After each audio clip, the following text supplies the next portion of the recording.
I'm a 26-year-old guy, and I always thought my family wasn't too complicated. My parents are some of the most trusting and generous people you'll ever meet, and I've always taken pride in being the responsible one. Then there's my sister Lisa, who's 23. She's charming, sure, but manipulative in ways that would make even seasoned con artists take notes. It all started with my parents' big anniversary celebration. They've been together for 30 years, so the event was a huge deal. Friends and family gathered at our house, bringing gifts, cards, and cash envelopes. The night was full of laughter, heartfelt toasts, and an insane amount of food. I thought it was a success, until a few days later. Mom and Dad called me over, looking more stressed than I'd seen them in years. Some of the cash from their anniversary cards was missing, along with a couple of sentimental items, a necklace Mom got from her grandmother and a vintage pocket watch that belonged to Dad's dad. They were clearly upset but didn't want to point fingers. That's just how they are, always trying to see the best in everyone. Meanwhile, Lisa seemed weirdly interested in the whole thing.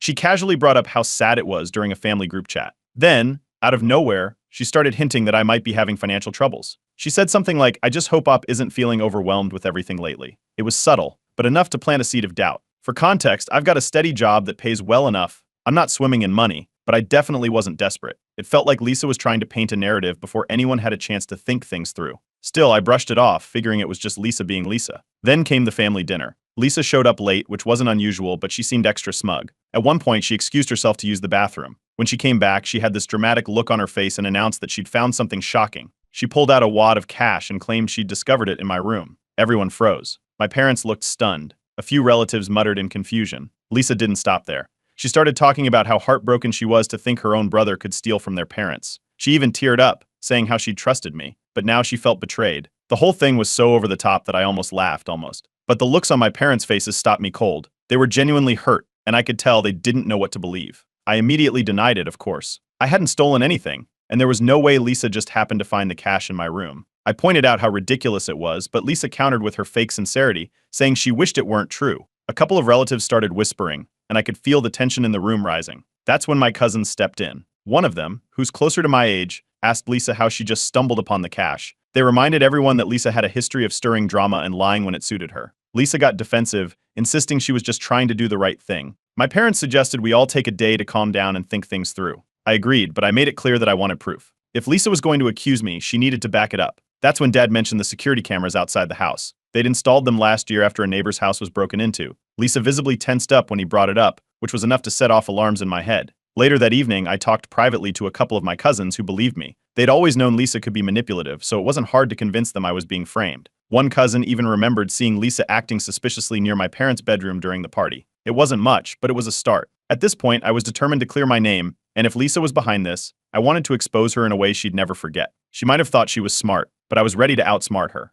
My parents deserved the truth, and I wasn't going to let Lisa get away with her games. Not this time. Update 1. The day after the family dinner, my parents decided to review the security camera footage. We all hoped it would shed some light on what had happened during the party. Unfortunately, the cameras were no help. The footage from the key hours of the party was missing. Dad said it looked like someone had tampered with the system. That only made things more suspicious, and Lisa's nervous reaction during the dinner came rushing back to me. I wasn't going to sit around and wait for answers. I started combing through Lisa's social media. She wasn't exactly subtle about her life, and it didn't take long to find something interesting. Over the past few days, she'd posted pictures showing off expensive new clothes and a designer purse that definitely didn't match her usual budget. The captions were vague with phrases like "treat yourself" and "finally got what I deserve." It was odd timing, considering the missing cash and valuables. While I was piecing things together, a younger cousin called me. He admitted he'd seen Lisa sneaking into my parents' bedroom during the party. At the time, he didn't think much of it. She'd said she was looking for aspirin. But now, with everything going on, it didn't sit right with him. He offered to back me up if I needed him. It was a small detail, but it was something.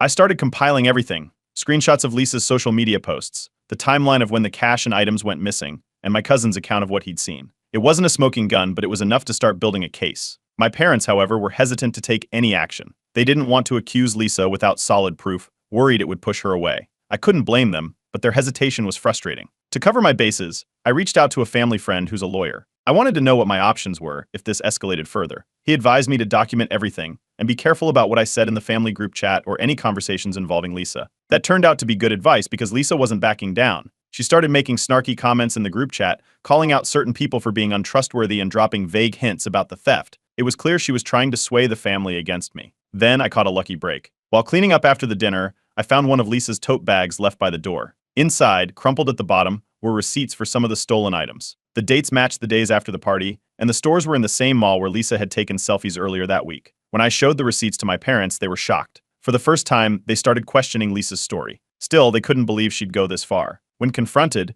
Lisa tried to talk her way out of it. She claimed she'd bought similar items coincidentally and insisted the receipts had nothing to do with the missing valuables. Her explanations were weak, but my parents were still hesitant to call her out completely. They didn't want to escalate things without more proof. The family started to divide. Some relatives openly doubted Lisa, especially those who'd seen her manipulate situations before. Others stayed quiet, clearly uncomfortable with the whole situation. My cousins, though, had my back. One of them remembered taking a video during the party that accidentally caught Lisa leaving the house with a bag. The footage wasn't crystal clear, but it was obvious enough that the bag she was carrying matched the one where the stolen items had been found. That was it for me. I needed to confront Lisa directly. I told my parents we should bring everything to light at the next family dinner. They reluctantly agreed, hoping a confrontation might clear the air. But it seemed like Lisa had caught wind of the plan. Not long after we made the decision, she started acting suspiciously. She left the house in a hurry, avoiding eye contact with anyone. I wasn't sure what her next move would be, but I knew one thing: she wouldn't get away with this. Update 2. My parents decided to host a family dinner, hoping to smooth things over and get everyone talking.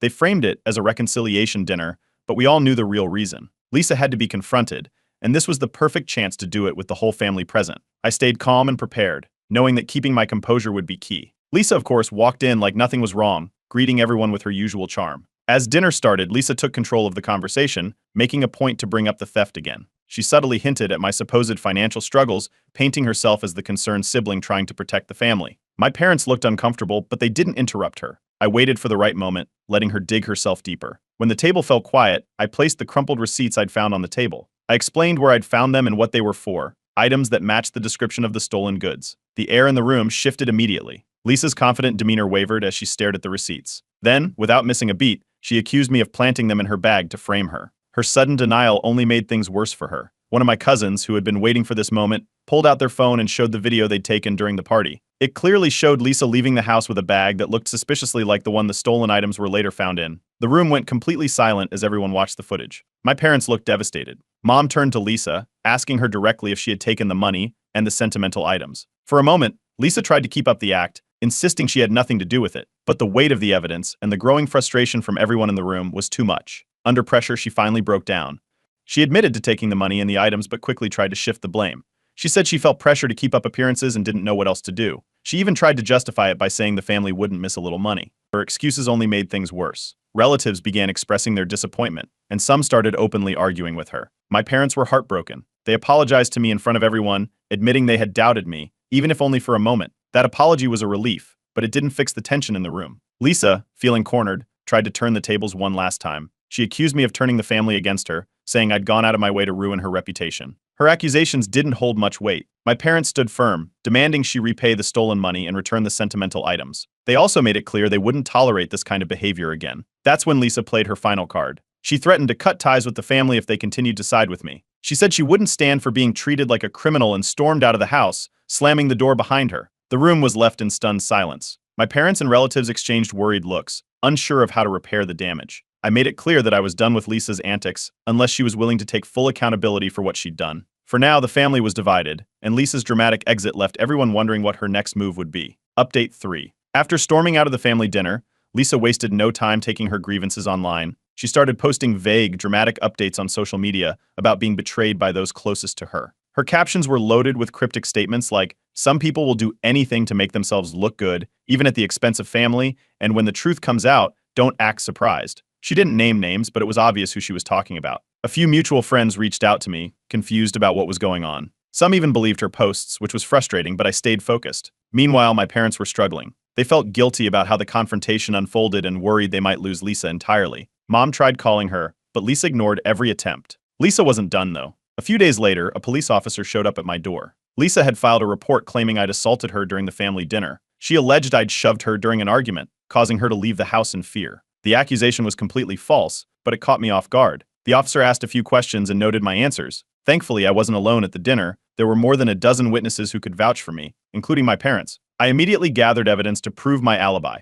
Several family members were willing to provide written statements confirming that no physical altercation had taken place. I also shared messages Lisa had sent in the family group chat before filing the report, which contradicted her claims. The timeline didn't add up, and it didn't take long for the officer to see through her story. The police started questioning Lisa's credibility, but the damage was already done. Word spread quickly through the family, and relatives began reaching out to mediate. A few suggested I let it go for the sake of keeping the family intact, but I refused to back down. Lisa had gone too far this time. Filing a false police report wasn't just petty, it was serious. I started looking into my options and spoke with the same family friend who had helped me earlier. He explained that I could sue Lisa for defamation or even pursue legal action for filing a false report. I wasn't sure if I wanted to escalate things that far, but I knew I needed to keep my options open. My parents, desperate to keep the peace, begged me not to go down the legal route. They proposed another family meeting, hoping we could resolve everything without lawyers or courts involved. I agreed to the idea, but Lisa refused to attend. She blamed me for ruining her life and said she didn't trust the family to give her a fair chance to explain her side. Lisa's refusal only made things worse for her.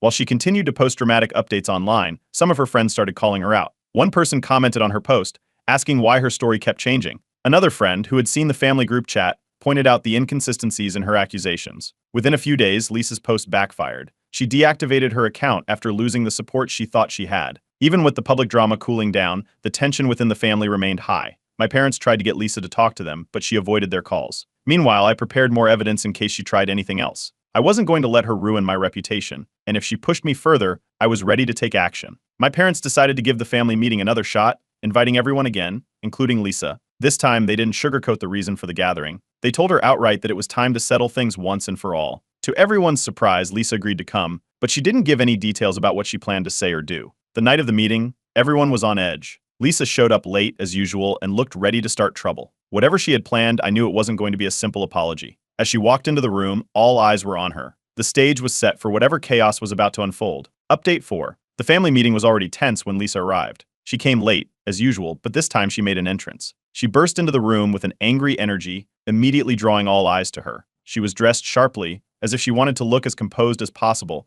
but the tension in her movements was obvious. Without skipping a beat, she launched into a tirade about how she had been wronged. Lisa wasted no time accusing me of turning the family against her. She called out specific relatives for taking sides and claimed that I had orchestrated the entire situation to make her look bad. She even teared up at one point, saying that she never imagined her own brother would betray her. Her performance was full of crocodile tears and dramatic pauses, designed to pull at everyone's heartstrings. I stayed calm. I let her talk, knowing she would dig herself deeper. My only goal was to keep things focused on clearing my name. When she finally paused, I spoke plainly, saying I was only there to present the truth and resolve the situation. The family deserved clarity, and so did I. My parents, caught in the middle, tried to mediate. Mom asked Lisa to explain her side, while Dad tried to keep the room from boiling over. But it was clear they were overwhelmed. Lisa's outburst was so intense that it left them visibly shaken, and they kept glancing at me as if asking for help. Then Lisa dropped a new bombshell. She claimed I had been sabotaging her for years, bringing up unrelated family conflicts that had nothing to do with the current issue. She said I'd always been jealous of her and used every chance I could to make her life harder. It was a desperate move, and it only highlighted how far she was willing to go to deflect blame. Before Lisa could gain any traction, my cousins stepped in. One of them, the same cousin who had provided the video of Lisa sneaking out with the stolen items, interrupted her. They pointed out how Lisa had a long history of stirring drama and lying to manipulate situations. Another cousin chimed in, reminding everyone of past instances where Lisa had created chaos to avoid consequences. Their interruptions rattled Lisa, who started to lose her composure. That's when I decided it was time to bring out my final piece of evidence. I pulled out my phone and showed the room screenshots of Lisa's recent social media messages to a friend. In the messages, she bragged about getting even with me and causing chaos in the family. One message even included her laughing about how gullible our parents were. The room went completely silent as I read the messages aloud. Every eye was on Lisa, whose face turned pale. She tried to claim the screenshots were doctored, but the friend she had messaged was in the room. Without hesitation, they confirmed the messages were real, leaving Lisa with no way out. The weight of the evidence broke through the last of Lisa's defenses. She panicked, stumbling over her words and trying to redirect the blame, but no one was buying it anymore. My parents looked heartbroken. Mom broke down in tears, apologizing to me over and over for not believing me sooner. Dad put his hand on my shoulder, a silent gesture of support that said more than words could. I stayed firm, telling Lisa that I was willing to forgive her, but only if she apologized and took full accountability for her actions. It was the only way forward, and everyone in the room knew it. But instead of apologizing, Lisa exploded. She yelled that she didn't need this family and stormed out of the house, slamming the door behind her. The sound echoed through the room, leaving everyone stunned. For the first time, my parents agreed they needed to set firm boundaries with Lisa. They said they couldn't keep enabling her behavior no matter how much they loved her. It was clear they were devastated, but they also understood that enough was enough. As the meeting wound down, my relatives rallied around me. Many of them apologized for doubting me or staying quiet during the initial accusations. Some offered words of encouragement, while others simply shook my hand or gave me a supportive nod. The divide that Lisa had tried to create was healing, but the damage she'd caused would take time to mend. The next morning, Lisa sent a cryptic message to the family group chat. It read, "If you think this is over, think again. I know things about all of you, and I'm not afraid to expose them. It was a clear threat, and it left everyone on edge. Whatever Lisa was planning next, it wasn't going to be pretty. Update 5. Lisa's cryptic message in the family group chat had everyone on edge. It was clear she wanted to scare us into backing down, but no one knew what secrets she was threatening to reveal. The uncertainty left my parents anxious, worried that Lisa might do something reckless. I wasn't about to sit around and wait for her next move. I consulted my lawyer again to discuss the potential for defamation or harassment claims if Lisa followed through on her threats. He advised me to document everything and be prepared to act quickly if she escalated further. Meanwhile, Lisa began posting vague insinuations online, claiming that the family had turned on her unfairly and that she had proof of their mistreatment. But just like before, she didn't provide any concrete details. Her posts were dramatic but hollow, clearly aimed at stirring up sympathy. My parents decided enough was enough. They announced to the family that they were cutting all financial support for Lisa until she apologized and made amends. This was a big deal because Lisa had always relied on them for help, whether it was covering rent or paying off her credit card debt. My parents made it clear that they weren't abandoning her but setting boundaries until she took responsibility for her actions. When Lisa found out, she was furious. She accused my parents of betraying her and claimed she would go public with her side of the story. Her threats didn't carry much weight, though, because she had already lost a lot of credibility within the family. Still, I wasn't taking any chances. To get ahead of her, I wrote a detailed post on social media explaining the situation. I didn't name Lisa directly, but I laid out the facts, the theft, the false accusations, and the evidence that had cleared my name. I included screenshots of the messages she had sent, the receipts, and the video footage, all without crossing any lines that could be seen as defamatory. The post was calm and measured, focusing on my side of the story rather than attacking Lisa. The response was immediate. Friends and acquaintances who had seen Lisa's vague posts started calling her out. They asked why her version of events didn't match the evidence I shared. Some even confronted her directly, pointing out the inconsistencies in her behavior. Within a few days, Lisa deactivated her accounts, unable to handle the backlash. As a final step, my lawyer sent Lisa a formal cease and desist letter, warning her against making further slanderous claims. The letter made it clear that if she continued, I was prepared to take legal action. There was no response from her, and for the first time in weeks, things started to calm down. My parents decided to host a smaller family dinner to help rebuild trust. They apologized to me again,